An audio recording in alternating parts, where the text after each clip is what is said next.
Beno eskerrik asko laburtzeagatik gure etengunea eta falta ditugun kideak gerturatzen diren bitartean, vamos a ir dando inicio a la primera de las ponencias de esta final de mañana, digamos. Eskerrik asko a Carlos Ascunce por aceptar nuestra invitación. Carlos es coordinador de la Red de Economía Alternativa y Solidaria RIAS Euskadi desde 2005, tarea que compagina con la gerencia de la Asociación de Empresas de Inserción de Euskadi, Gizatea. Además, ocupa diferentes cargos en la plataforma del Estado español de REAS, en la Federación de Asociaciones Empresariales de Empresas de Inserción, FEDEI, y en la banca ética FIARE.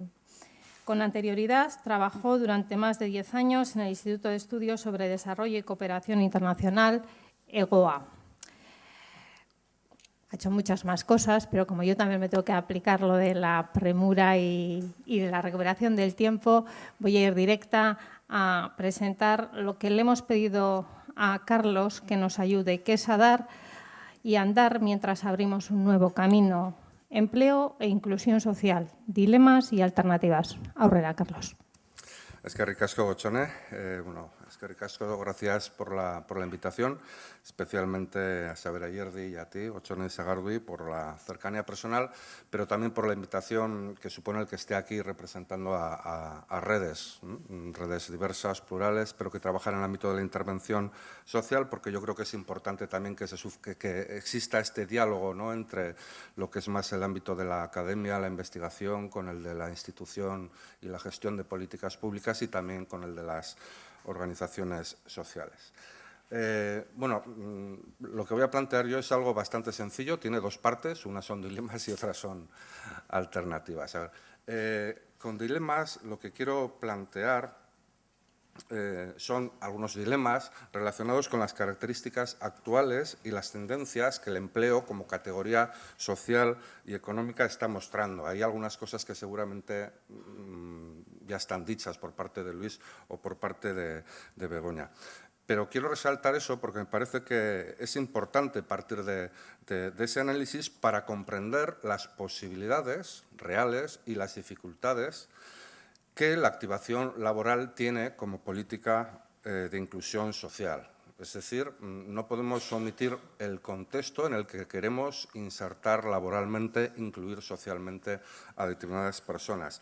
Y quiero resaltar ese contexto social frente a muchas veces la tendencia a considerar casi en exclusividad los componentes personales e individuales en dichos procesos de activación social y laboral. Y a menudo eso pasa en quien hace política pública, en quien gestiona programas públicos, pero también en las organizaciones del tercer sector que trabajamos con esas personas. Y con ser eso importante, obviamente, la caracterización individual y personalizada de cada persona, creo que en este momento toca resaltar también esa otra parte que tiene que ver con el contexto. Por otro lado, yo creo que en otras sesiones, especialmente mañana, quizás hoy a la tarde, ya se va a tocar más aspectos que tienen que ver con ese ámbito, también con la parte quizás más técnica de ese trabajo. Entonces, eso va a ser la primera parte, que a eso le llamo dilemas. ¿Qué dilemas nos está ofreciendo el ámbito del empleo en la actualidad? Pensando siempre, como digo, en las posibilidades de inclusión social y laboral de las personas que están en peores dificultades. Y en la segunda parte, alternativas es una gran palabra, más bien voy a plantear, por un lado, unas propuestas que tienen que ver con algunos principios que de lo anterior, yo creo, podemos desgranar para pensar políticas de inclusión activa, para acabar aterrizando en algunas propuestas muy concretas de cómo, o si es posible, generar oportunidades de empleo para personas que están en situaciones de extrema dificultad. Por lo tanto, también en las propuestas no voy a abordar otros aspectos que tienen que ver con la orientación laboral, la formación, este tipo de dispositivos que entiendo, repito, que mañana se trabajarán de otra manera. Como digo, pues empecemos por los dilemas que nos encontramos en nuestro trabajo con la inclusión social a la hora de enfrentarnos al ámbito del empleo, que hablo de que existe crisis de empleo, es decir, no hay empleo para todos y todas, hay desempleo, pero también hay que insistir en que el propio empleo, o lo que hemos considerado como empleo hasta ahora, está en crisis. El empleo, que lo hemos considerado siempre asociado a la recepción de ingresos, a la estabilidad personal, a la construcción de proyectos personales, a la cierta correspondencia entre lo vocacional y lo laboral, etcétera, etcétera, tal y como veníamos hace años considerando el empleo, pues está en crisis. Es otra cosa lo que está pasando. Y lo voy a hacer a través de 12 afirmaciones que son muy gruesas, tienen un trazo grueso, que creo que caracterizan en estos tiempos al empleo y, sobre todo, que son tendencias de futuro en el ámbito del empleo.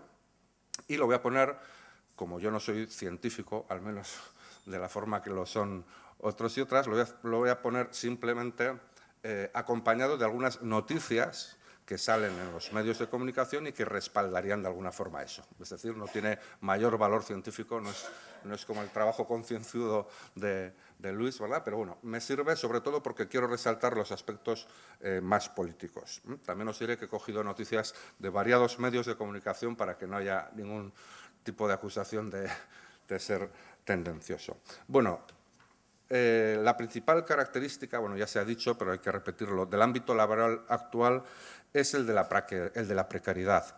Precariedad laboral, pero sobre todo precariedad vital. Y no es tanto porque ahora sea lo que más exista entre las personas que trabajan o medio trabajan, sino probablemente porque vaya a ser la tendencia de futuro de lo que va a ser el empleo. Bueno, como veis, a veces son noticias como muy exclusivas y muy impactantes, ¿no? He tenido 130 contratos en 2 años, seguramente eso no es lo que le pasa a la mayoría de la gente, ¿no? Pero bueno, es para, como decía, para poner imagen a estas ideas. Empleo temporal, empleo parcial, deterioro de condiciones laborales, flexibilidad y movilidad no buscada, adaptabilidad, una serie de elementos vinculados a la relación de la persona con el empleo que se traducen, sobre todo, en precariedad vital. Y eso es lo importante, la precariedad laboral conduce a la precariedad vital. Y porque imposibilita desarrollar proyectos de vida. Y eso es muy importante, o al menos lo era muy importante hasta ahora para las personas, el poder desarrollar proyectos de futuro, proyectos de vida. Porque los ingresos no están asegurados, porque la vida en régimen precario se vive, como lo decía, viven en un régimen de provisionalidad, sin vacaciones bajas y a la espera de una llamada, es decir, es una vida sin perspectivas, siempre en provisión. La fuerza y la novedad de esta forma de empleo ha llevado incluso a muchas personas, a muchos estudiosos, como Guy Standing, quizás el más conocido, a hablar ya de la existencia incluso de una nueva clase social, el precariado. Es decir, ya no hablamos estrictamente de la clase trabajadora que sigue en determinados espacios, sino que ha surgido una nueva forma de relación entre persona y empleo, que podríamos definir como la del precariado, que os recomiendo, bueno, pues que lo podáis leer y podéis investigar en qué consisten estas cosas. Pero es que además, para muchas personas, hay pocas posibilidades de que a medio o largo plazo puedan encontrar empleo. Bien, porque son personas que nunca lo han encontrado, o bien, como dice alguna de estas noticias, porque muchas personas han sido expulsados del ámbito laboral y no tiene pinta de que vayan a volver a él. Y eso pasa especialmente para la juventud. Me hizo mucha gracia lo del ranking de desarrollo juvenil, porque la Unión Europea ha puesto, no sé si lo veis bien, es un mecanismo de esto, es un software en el que tú dices de qué país eres y apareces en el ranking de desempleo juvenil europeo en el que estás. Una cosa que me parece un poco pretencioso, pero bueno. Bueno, la idea de que, lo hemos comentado también antes, a pesar de que la juventud como conjunto es una parte pequeña del conjunto de desempleados, pero dentro de la juventud el desempleo es altísimo. En el caso de la juventud española, cerca del 50%, veíamos con Begoña antes por Internet, en el caso de la juventud vasca, pues por encima del 40 y pico %, ¿no? Y claro, esto es un problema que lo que plantea es una ruptura generacional para el futuro de una sociedad. Y eso hay que decirlo así, más allá de que se añadan otros elementos, como bien decía Luis, relacionados con la crisis demográfica. Pero además tenemos un empleo que por primera vez, o antes al menos esto no lo veíamos así, no siempre garantiza el bienestar. Es decir, hay trabajadores y trabajadoras pobres, y eso es algo también novedoso, y eso es algo de estos tiempos. Cada vez más trabajadores están en riesgo de pobreza pese a tener un sueldo. España es el tercer país con más trabajadores pobres de la Unión Europea, por detrás de Rumanía y Grecia. Pero es que además, aun con empleo, hay personas que, teniendo empleo, requieren de una protección social añadida. Esto también es novedoso. Hace años no se considera una persona trabajando y además cobrando una prestación. Claro, este es el caso de Euskadi, que tiene esta política de protección social, pero nos encontramos que al menos o más de 12.000 personas trabajadoras recurren a la RGI para completar sus salarios. O como Cáritas, cuando da su informe, afirma que a pesar de que crece el número de personas trabajadoras, crece también la pobreza. Y tiene muchas veces relación con ello. Una protección social, por cierto, que cada vez está más debilitada. A nivel estatal, como sabéis, más de 3,7 millones de personas desempleadas no reciben ninguna prestación por desempleo. En algunos territorios como el nuestro reciben la posibilidad de recibir la RGI, en otros territorios algunos tipos de ayudas, estímulos, pero lo cierto es que la mayoría de desempleados no tienen prestaciones por desempleo, teniendo en cuenta además que muchos no las pueden tener porque ni siquiera han trabajado. Que también ahí habría un debate, si las prestaciones sociales, las prestaciones de protección social, sean cuando estás en el desempleo, sean las pensiones, tienen que estar sujetas o no al trabajo laboral. Menudo tema. Un empleo, por otro lado, lleno de desigualdades. Lleno de desigualdades entre sectores, de desigualdades salariales entre sectores de actividad, entre categorías, como lo hemos visto antes también con algunas gráficas de Luis, pero también entre quienes sufren los ajustes salariales y quienes no. Y ahí tenéis una noticia del País, una gráfica, en la que se muestra que la valoración de los salarios del 2008 al 2012, a quien más ha afectado ha sido a los salarios más bajos. Es decir, a los salarios más bajos se les ha reducido más el salario que a los salarios más altos. Por lo tanto, también esa idea del empleo como redistribuidor de la riqueza también empieza a estar un poco en entredicho, ¿no? Se generan desigualdades también en el empleo. Por no hablar, que me dice aparte un punto, por las desigualdades especialmente entre hombres y mujeres, que a pesar de esos datos positivos que antes hemos comentado, pues siguen siendo otros que reflejan esa desigualdad, como es la brecha salarial entre hombres y mujeres, lo que tiene que trabajar de más una mujer para poder acceder a la misma pensión que un hombre, la mayoría de tiempos parciales de trabajo voluntarios que son tomados por mujeres para poder compaginar con esa doble jornada de trabajo, etcétera, etcétera. Un desempleo, además, que afecta a quienes en peor condiciones estaban o están, que también son algunos de los datos que ha dado Luis. Mira, en esta página hay 3 elementos en el titular. El 63% de los parados vascos son cabezas de familia, es decir, afecta a aquellos núcleos familiares en los que dependían de esa persona. Es una situación de fragilidad.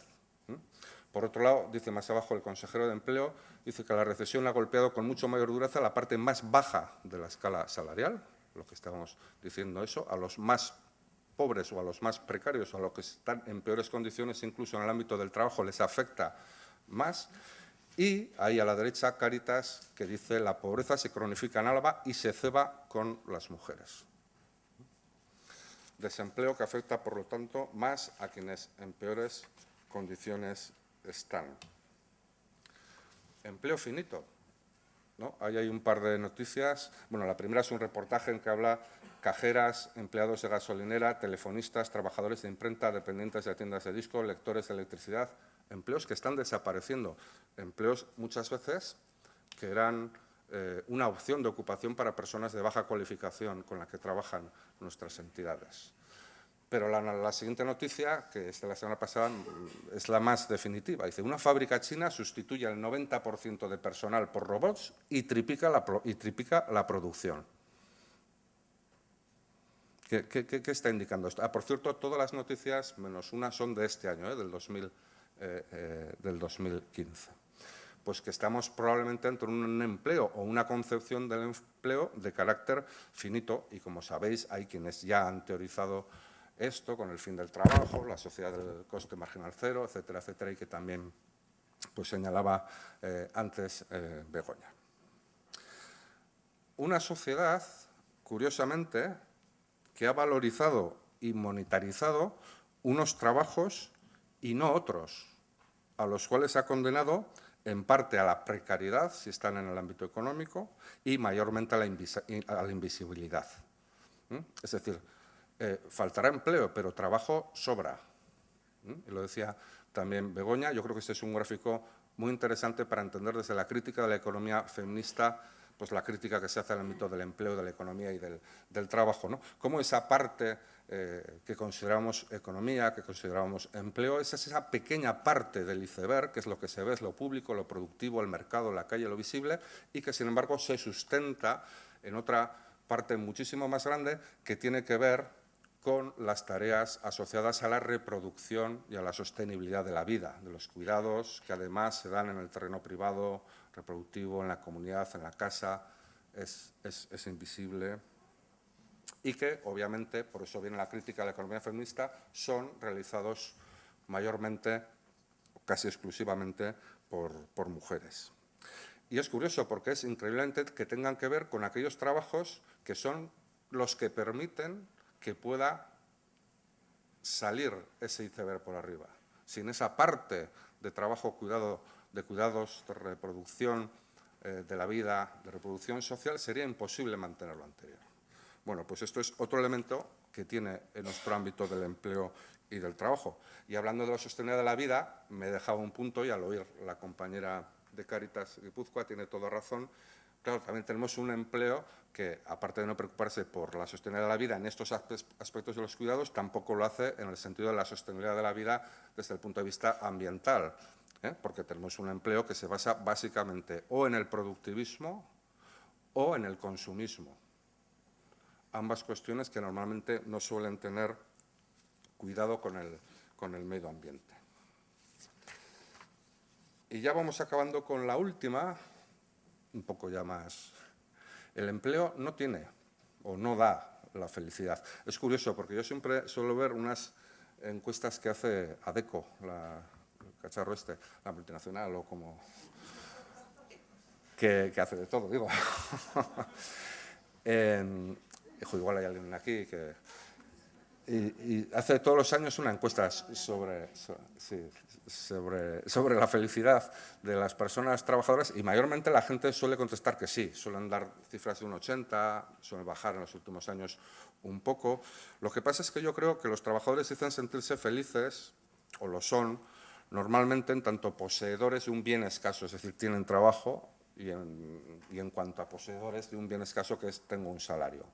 Ahora, bien, yo no veo por ahí que la gente sea demasiado feliz en sus empleos y en sus trabajos. Prueba de ello es que hay mucha gente que busca otros empleos o porque son peores o porque quiere encontrar otros espacios de mayor realización.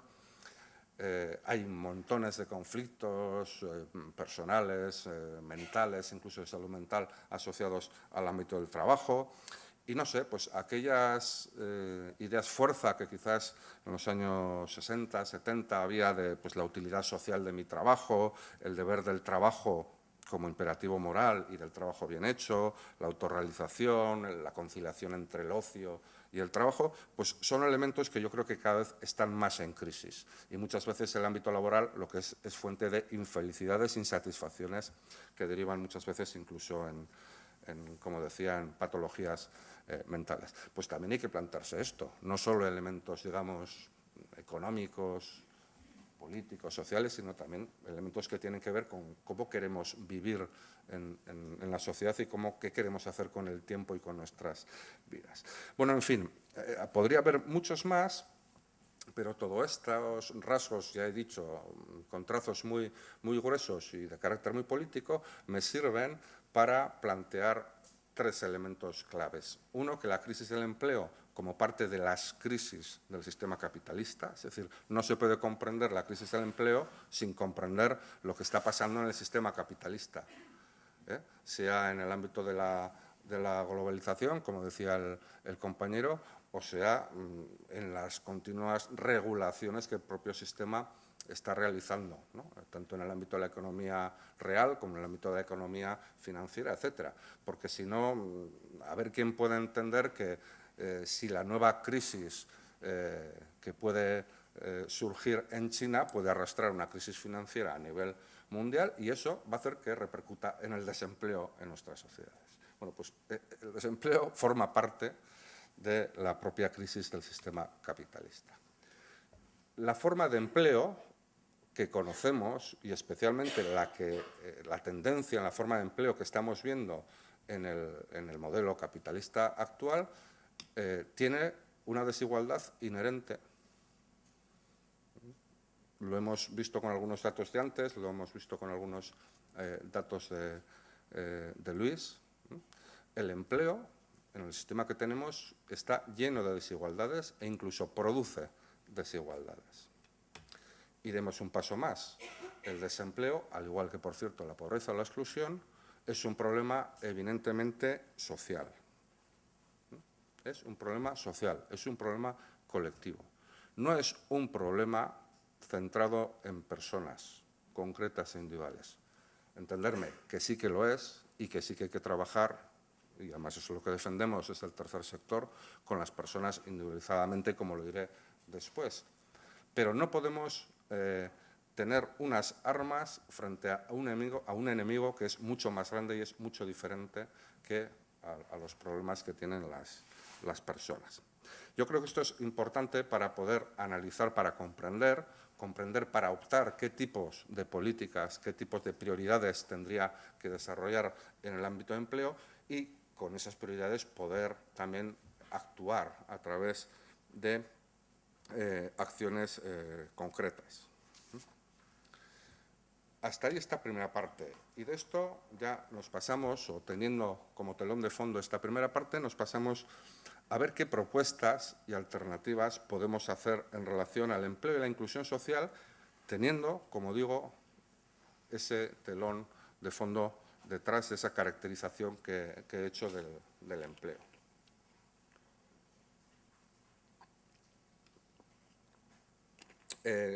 Voy a hacer dos cosas. Una, voy a plantear unos principios generales que van como de más general o de más ambicioso a menos y que intenta bajar un poco a concretar. Son, 8 principios que simplemente los citaré. Y luego ya algunas propuestas concretas para la promoción de empleo para personas que están en situación de desventaja social. Un poco siguiendo lo que decía Begoña, del análisis que hemos podido ver y analizar, podríamos desprender que lo que se necesita son grandes cambios estructurales, que no hay futuro, etcétera, etcétera, pero sin embargo hay una realidad a la que tenemos que atender, que es a las de esas 114.000 personas, por ejemplo, que señalaba Luis, que están ahí descolgadas del sistema, seguramente bastantes más que están con un pie a caballo, con las cuales trabajamos y tenemos que pensar también estrategias concretas. Pues bien, esas propuestas finales son algunas formas que ya existen de propiciar oportunidades de empleo para esas personas. Como he dicho, voy de la más general a la más concreta. Pues la primera, después de lo visto, es que es necesario un cambio económico, social y político en profundidad. Es decir, sin cambios estructurales no va a haber cambios que modifiquen significativamente esas tendencias que estábamos hablando sobre el empleo o esas características que actualmente tiene el empleo. Puede parecer una obviedad, antes no te atrevías a decirlo, ahora parece obvio porque ya como está un poco más de moda, ¿no? Con todo esto de la indignación y con todo esto de que más o menos todo el mundo nos hemos dado cuenta de que vivimos en un mundo un poco de locos, ¿no? Pero sí que puede parecer una quimera. Bueno, pues será una quimera, pero tenemos que partir de ahí, porque lo que no cambiamos estructuralmente pues, nos permitirá tener limitaciones en nuestro trabajo cotidiano en la base.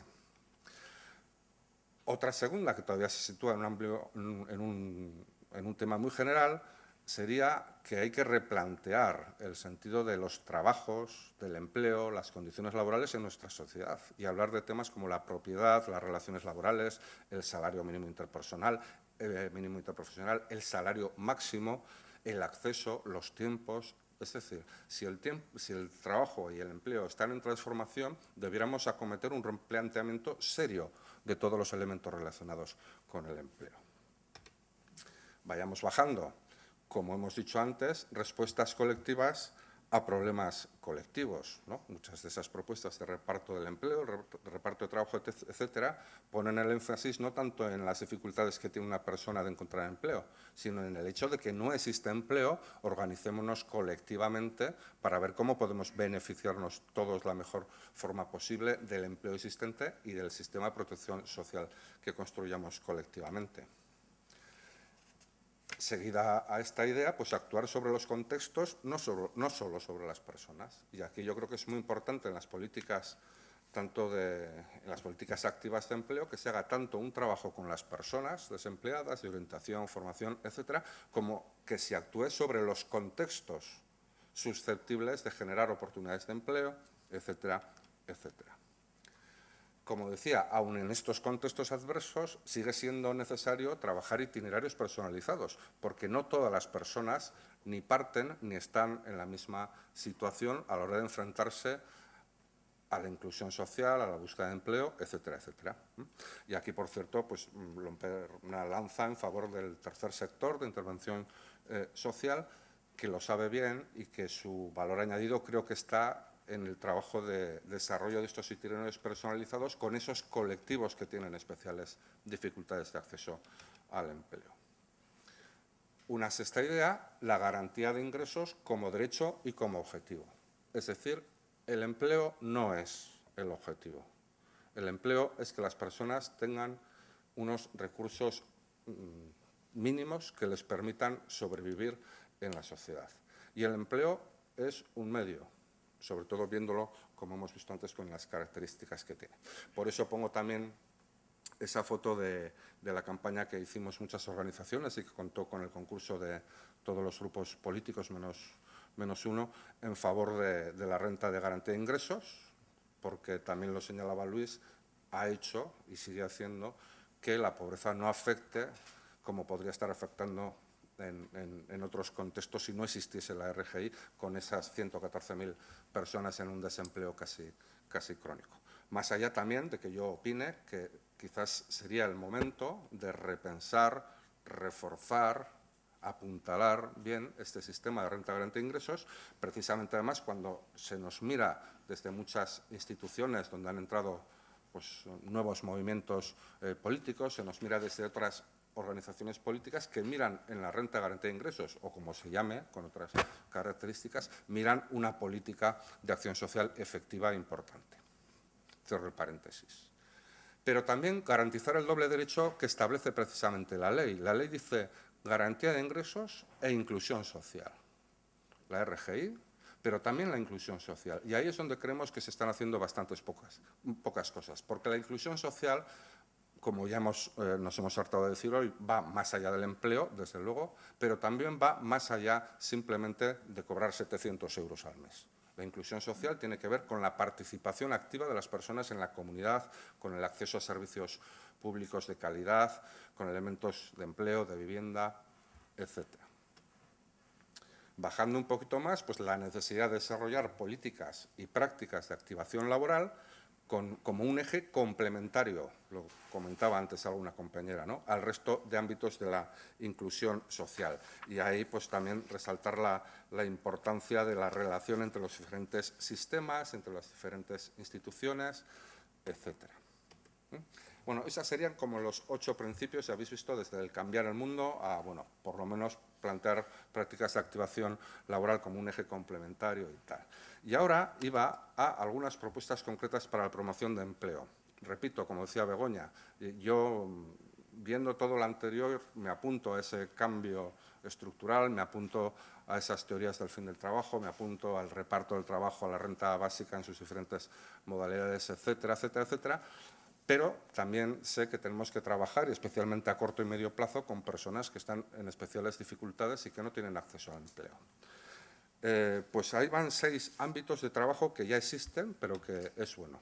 ¿Tengo 15 minutos? No, tienes 5 minutos. 15 cuando te he avisado. Ahora 5, Carlos, creo que no me engañes. creía que No, llevaba no, 15. no, 5. Bueno, el primero es aumentar el empleo protegido en empresas de inserción como política activa de empleo.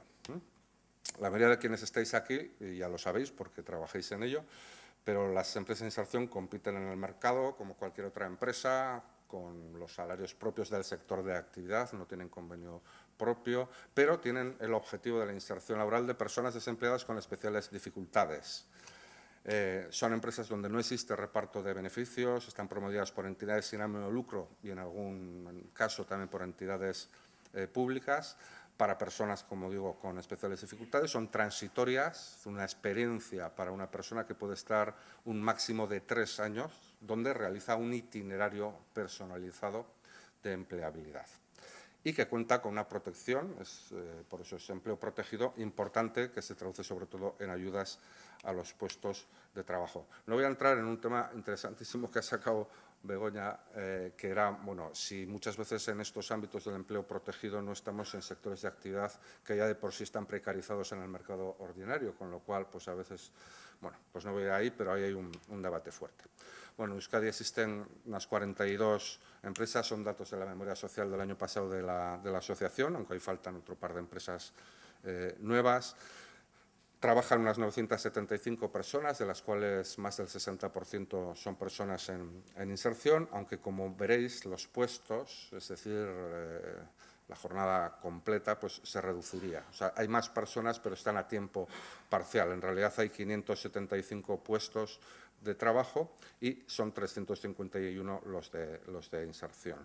Con un éxito, entendido el éxito como una vez que termina el proceso esa persona de incorporación laboral, pues del 52% en el caso del año pasado, aunque ha ido variando entre el 70 y el 40 en los peores años de la crisis, con un 24% de ayudas públicas sobre el total de ingresos de explotación. O sea, es un nivel importante de protección, pero tampoco excesiva. Bueno, pues una idea es aumentar, esto es muy poco, son muy pocas plazas de inserción, pues aumentar estas plazas de inserción en empresas que, por otro lado, son una inversión no solamente social, sino económica. No me voy a meter en esto porque me alargaría, pero si queréis en la pregunta me lo podéis hacer.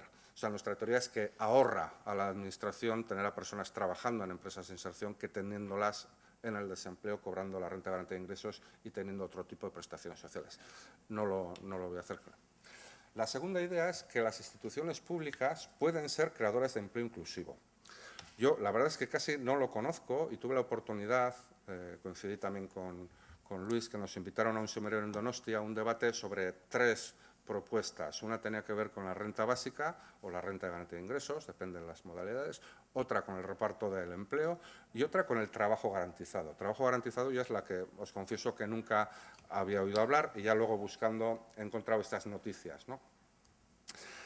Tampoco sabía que era una cosa de Izquierda Unida, no va ahí porque yo tenga especial querencia por ellos, aunque ciertamente Alberto Garzón y especialmente su hermano, Eduardo Garzón, son 2 economistas que son los que parece que están desarrollando esta teoría en el Estado. Tampoco sabía que Syriza se lo había planteado como una medida de choque. En fin, aunque estos lo plantean como una política global y general al desempleo, yo creo que de aquí podemos extraer algunos elementos importantes para el trabajo con las personas en situación de exclusión.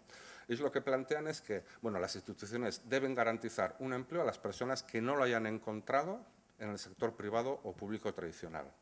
En segundo lugar, plantean, hay mucho trabajo y necesidades en nuestras comunidades por hacer o que se realiza sin remuneración. Entonces creen que se puede crear nuevos puestos de trabajo en ámbitos sociales, comunitarios, ambientales, bueno, con unos salarios contenidos, en la noticia hablando entre 900 y 1.200 euros, y con una propuesta de inversión, ¿no? El ahorro de tener a esas personas trabajando y no en la protección social, aumentar algo la presión fiscal, bueno.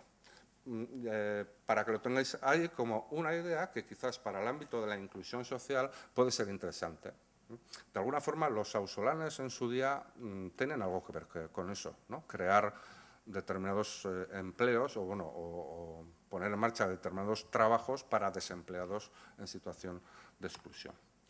Una tercera también tiene que ver con las instituciones públicas y es la posibilidad de que las cláusulas sociales en la contratación pública generen nuevas oportunidades de empleo inclusivo.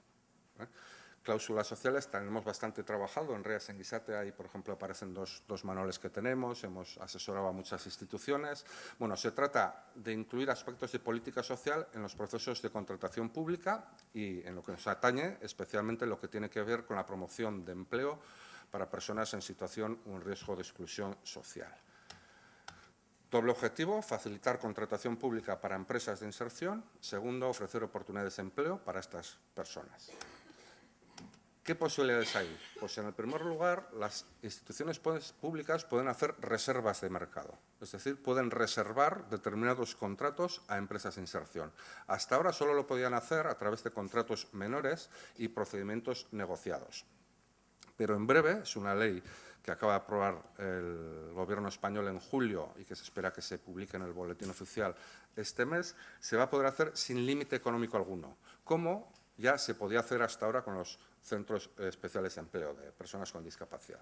Esto abre una posibilidad inmensa de crecimiento de oportunidades de trabajo para las empresas de inserción y, por lo tanto, para incorporar nuevas personas en esas empresas de inserción. Más importante incluso con las ayudas, y eso que siempre me pego con Gochone para que se mantengan las ayudas, no nos retiren ninguna, pero lo cierto es que lo que queremos también es trabajo. Y si se nos da este trabajo, pues bienvenido sea. También se puede hacer a través de criterios de valoración. Bueno, no nos vamos a meter porque el tema de la contratación pública es muy compleja, aunque sí quizás en el criterio de obligación. Es decir, una vez que ya ha ganado un concurso una empresa, se le puede obligar a que contrate a un porcentaje de personas en situación de exclusión o que subcontrate lo que equivaldría a eso a una empresa de inserción o a un centro especial de empleo. Bueno, son elementos que se pueden hacer. La administración económica más es un agente, la administración pública, perdón, es un agente económico principal. Podría ser una fuente importante. Tendría un carácter multiplicador de políticas públicas, políticas de empleo con lo que es la propia política de compra, carácter ejemplarizante para las empresas privadas y para la sociedad. Y sobre todo existen marcos, que no voy a entrar en ellos, aunque algunos son interesantes, para poder hacerlo, tanto a nivel estatal como del Gobierno vasco, como la Diputación de Guipúzcoa, como el Ayuntamiento de Vitoria-Gasteiz, por poner diferentes escalas y diferentes partidos. Hasta ahora. Digo lo que lo habían aprobado. Cuarto, ya voy acabando. Hemos hablado hasta ahora de empresas de inserción en la que involucramos principalmente a la administración y entidades sociales. Hemos hablado de cláusulas sociales que tienen que ver fundamentalmente con la administración pública. Bueno, nosotros no renunciamos, y además no hay que hacerlo, a trabajar, digo, el debate que ha salido antes, con la empresa ordinaria.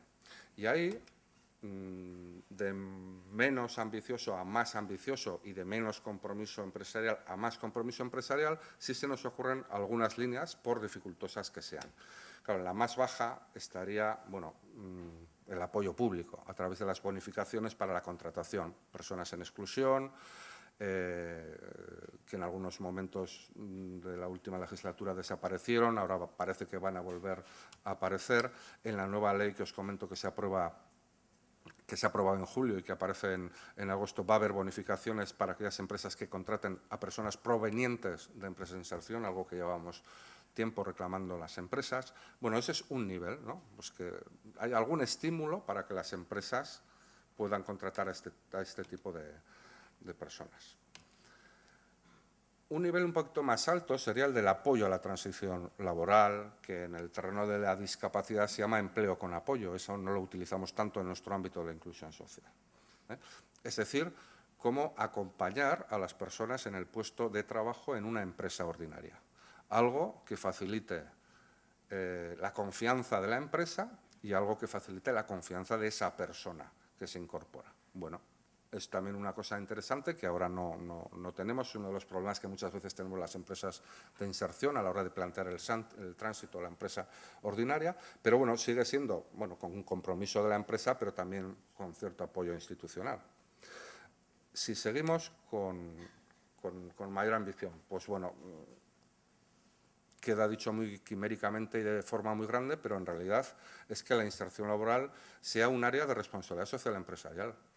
Claro, ahora no estamos en muchos tiempos para la RSE, que quizás estuvo más de moda en años pasados, en años de bonanza, pero claro, no conseguimos que en la responsabilidad social empresarial se incluyese un tema como es el de la inserción laboral de las personas de tu entorno que tienen mayores dificultades, sí, del medio ambiente, de donaciones, la cooperación, no sé qué, incluso elementos internos de organización, pero no. Entonces, yo creo que hay que seguir peleando. De hecho, hay muchas pequeñas y medianas empresas con las que conocéis, con las que trabajáis, las empresas de inserción, trabajáis las entidades que hacéis formación y orientación para el empleo, que en el fondo son bastante responsables porque muchas veces os han solicitado a vosotros y no a otras personas para contratar. Y ya la máxima sería, plantearse, ¿por qué no la obligatoriedad? ¿Por qué no un porcentaje obligado de contratación de personas en situación de especiales dificultades en una empresa a partir de X trabajadores y trabajadoras?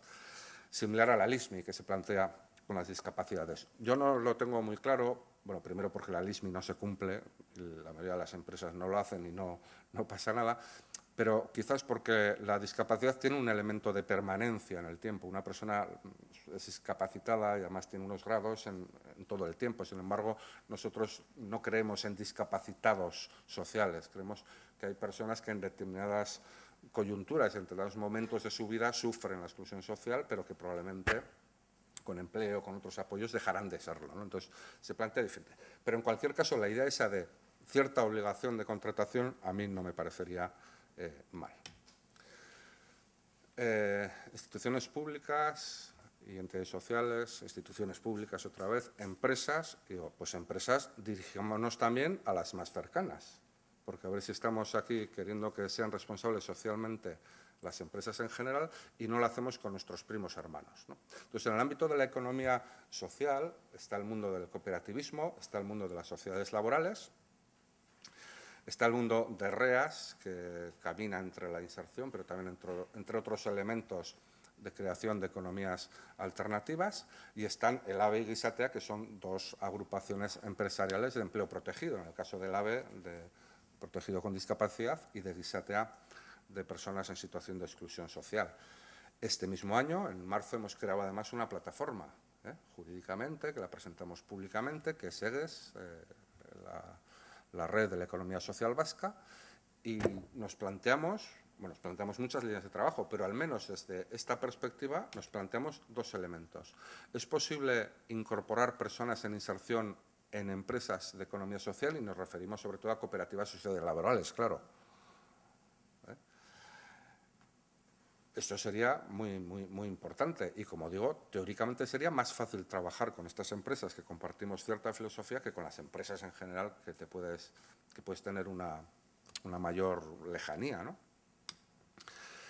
Y, en segundo lugar, ¿por qué no promover la intercooperación, tanto económica como técnica, como de conocimiento, entre esos primos grandes, que son las cooperativas y las sociedades laborales, con los centros especiales de empleo, las empresas de inserción y otras empresas de economía solidaria? Trabajar, compartir el know-how, hacer UTEs, en fin, hay mil posibilidades. A mí esto puede parecer difícil y yo creo que esto son cosas que se hacen a largo plazo, pero desde luego yo creo que es uno de los caminos más interesantes. Y si lo hacemos con la economía social, que es un poco como la familia extensa, pues yo creo que hay que exigírselo a la propia familia. Y debemos preguntarnos si el sector aquí hablo de mercado social de la economía solidaria, pero me refiero a la economía solidaria, al tercer sector en general, es capaz o no de generar oportunidades de empleo en general y particularmente para personas en situación de exclusión. No hablo de empresas de inserción que ya existen, no, de empresas que creemos desde el tercer sector, desde la economía solidaria y que den empleo.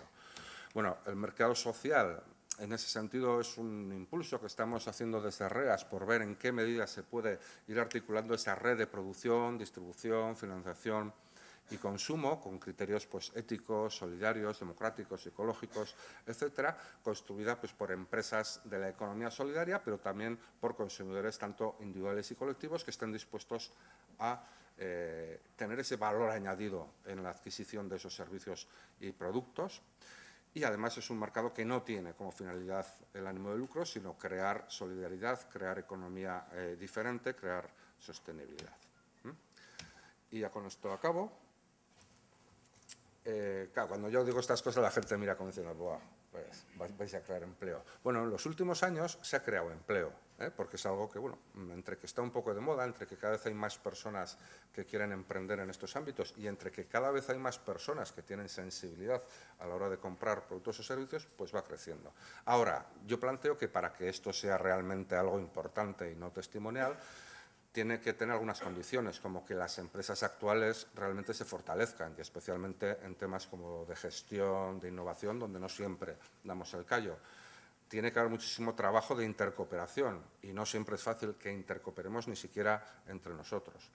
Tenemos que consolidar herramientas propias pues de financiación, como Banca Ética Fiare, de difusión y comercialización, como las ferias que hacemos todos los años, el catálogo del mercado social, de marketing, de logística y distribución.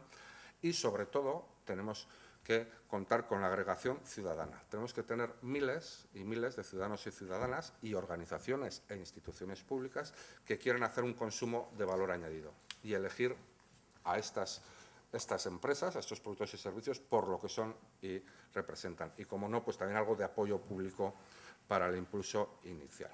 Bueno, como veis, unas ideas, unos principios muy generales y unas propuestas que en realidad ya se están trabajando, pero que desde luego por nuestra parte lo que buscan es ir buscando ese otro trabajo para una economía mejor, en una sociedad más justa, que sea más sostenible, más inclusiva y, por supuesto, solidaria. Y eskerrik asko.